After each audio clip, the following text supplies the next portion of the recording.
Strap yourself in and make sure you understand what I'm saying here. Hello, everyone. This is Dwight Woods, the Jeet Kune Rebel. Welcome to the I Love Jeet Kune broadcast number 266. This is the one about JKD, classical versus non-classical WWBHD. As you're logging in, if you'd be kind enough to say where you're logging in from, hit the like button and feel free to continue doing so throughout the broadcast. If you're catching a simulcast over on the YouTube, please be sure to like, subscribe, and hit the notification bell as well. If you enjoy my work and you'd like to support the program, please visit jkdrebel.com, click on the Rebel Gear link, and that's where you'll find stuff like this, the JKD Notables coffee mug, also available in garments. All right, so check that out at jkdrebel.com /store, or click on the Rebel Gear link. Another way to support the program is to consider becoming a sponsor of the Jeet Kune Dialogues channel over on the YouTube. This is an example of the different memberships and the perks that you get at the different memberships level. So you might want to take a look at that as well. More on that later on. But of course, the best thing you can do is to share this video and spread the word about the I Love Jeet Kune broadcast. All right, so I have long maintained that it's crucially important if we're analyzing or if we are interpreting Bruce Lee, to work with his own material rather than to work with someone else's opinions or someone else's thoughts on the matter.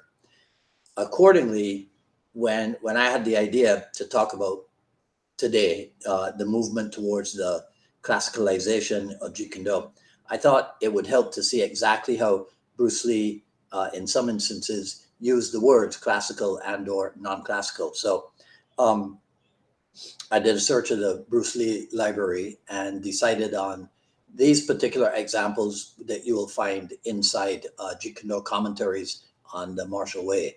So one of the early occurrences is a section called Classical Gung Fu Analyzed. And he notes three things: classically inclined hand position, ritualistic and unrealistic techniques, rhythmic training forms, two-man cooperation. He said that classical Gung Fu was partial in structure, the nucleus and the circumference. Then in another section, he goes on to talk about the JKD fighting position and says things like, the ready stance in Jeet Kune is unorthodox to the traditional classical stances of martial art. Many traditional classical stances assumed by the martial artist are quite a sight. According to classical Gung Fu, the ready stance of Jeet Kune is unorthodox. It is basically a simple, compact, and highly mobile stance. In this stance, you are not tensed or set, but ready and flexible. One should concentrate on speeding himself up. Mobility and speed is what he should seek. Mobility and speed is what he should seek for. And in order to increase mobility and lighten his feet, he should get away from the classical flat-footed practice. If you follow the classical pattern, you're understanding the routine, the tradition, the shadow. You are not understanding yourself. Classical forms dull your creativity, condition and render frozen your sense of freedom. You no longer be, but merely do. It is when you are uninfluenced and die to your conditioning of the classical response that you can be aware of something totally fresh, totally new. And there you have it. In the context of written in the late 1960s to early 1970s, it's quite evident that when Bruce Lee used the word classical, he was referring to elements that are found in the traditional arts of his time.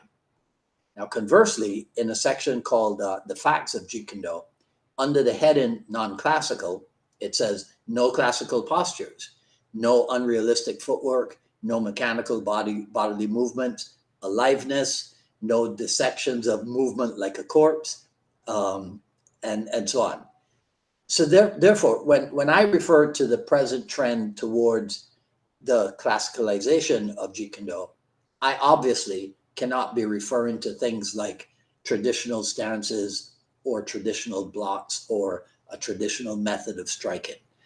Instead, I am referring to the idea of thinking about Jeet Kune Do in terms of a fixed, static entity with its own set of rules that clearly distinguish it from any other system out there. Now, that doesn't mean that there aren't certain JKD characteristics. You know, for example, the idea of stronger or power side forward, however you want to express it. That's something that was probably first espoused in the modern era by C.J. Bruce. The emphasis on lead technique, you know, versus the traditional or classical block with the front hand, hit with the rear hand thing. Bruce Lee reversed that and used the rear hand as the primary defensive tool and the lead hand as the primary offensive tool, right? So I am aware of that. I am also aware that there are JKD people who take Bruce Lee's, they delight in Bruce Lee's delight at Jeet Kune Do's being accepted into the Black Belt Hall of Fame. They take that as evidence that Bruce Lee thought in terms of his art in some fixed manner. They don't seem to think that it, or to realize that it's possible for Bruce Lee to entertain two simultaneous but different thoughts, as in, it's cool that my art is being recognized in the Black Belt Hall of Fame, and I am the creator or the founder of that system. But at the same time, he also viewed that the teachings of his art could not be confined within a system. As he wrote, making JKD at once this and not this, right? Neither opposing nor adhering to any style. But to think that JKD is its own thing, and that if you were to come across a new way, let's say you came across a new way of generating speed or generating power, or even a new way of combining strikes, should you ignore that because, well, it's not Jeet Kune Do? I say no. I say instead, you find a way to integrate it into what it is that you're already doing. And my belief is that it could end up making your Jeet Kune Do even better, right? So just in case you noticed and you were wondering, and you probably worked it out already, the WWBHD does stand for what would Bruce have done, right? My firm belief is that had Bruce Lee lived, he would have continued, obviously, to improve on what he was already doing. Okay, so let me know your opinions on all that in the comments below. That's all I got to say about this video. If you like what you heard, comment, rate, subscribe, and hit the notification bell. Follow me on Twitter at Dwight Woods and on Instagram at Dwight D. Woods, at paypal.me/UnifiedMA Miami. The Jeet Kune Do Journey Volume 1, raw but edited version, is available. That is paypal.me/UnifiedMA. And coming up in just a few moments, I'm going to be on with Randy Ciordia. We're going to be talking about the Chicago, the upcoming Chicago Kali Summit. And we'll talk about whatever else stuff comes up. And then on Friday, regular scheduled episode of the Jeet Kune Do Dialogues with Steve Carriage. And I hope this time around, because this is his second appearance, to find out just how many publications it is that the inimitable Steve Carriage is involved with, because I'm at a loss for exactly what they are. So that's Friday at regular 6 p.m. Eastern time. Right. So that is it for today. Let me make sure I covered everything. Yeah, today is a red day. I know this looks like a gray shirt, but it falls. It does double duty. It can fall onto the Red Day schedule as well. So hopefully I'll see some of you in a few minutes at 7 on with Randy Ciordia. If not, see you on Friday at 6 p.m.